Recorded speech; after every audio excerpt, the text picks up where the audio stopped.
Hi, this is the Revelation, where we are taking big chunks of the book of Revelation, summarizing a section, and then moving forward. And so this is not an in-depth study by any stretch of imagination, but it is a study that hopefully is helpful to you and is encouraging to you as we move through the book and giving you a familiarity, which is really what it's designed to be a quick, light brush over the book.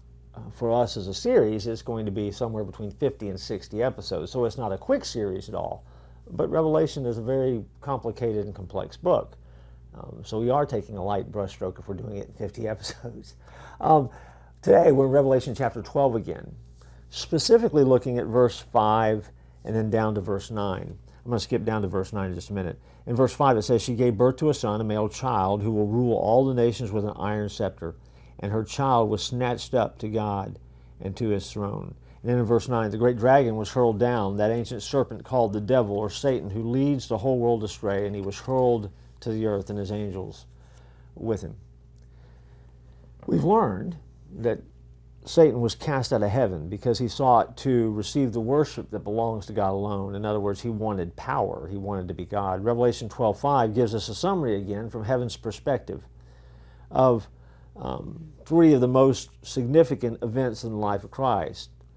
When the woman Israel gives birth to a son, the male child, his ascension, her child was snatched up to God in his throne, and finally his second coming, when he will rule all nations with an iron scepter. All of those things are hinted at in that verse. That's what those verbiage means.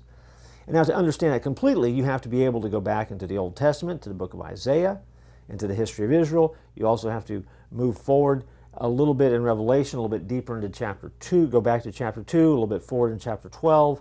But it also begs the question, and this is where I want to stop, is to kind of step back out of the book for just a minute and ask the question, if Satan was defeated at the cross of Christ, why does it sound like he's winning now? And that's an easy mistake to make as we look at the things of the world, and sometimes even as you look into the book of Revelation.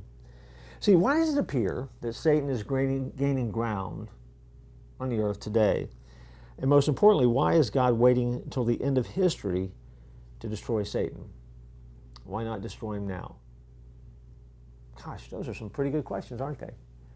Those are some questions that we probably ought to set aside and do a whole different episode or a whole different series about, but let's not. Let's just stay with it here. Because perhaps the best way to reconcile what seems to be a disconnect between Satan's ultimate fate and his present freedom is to understand that the cross was and is a legal transaction. See, Christ's sacrifice at Calvary paid the penalty for our sin once and for all. And through his death and resurrection, he legally defeated and disarmed Satan.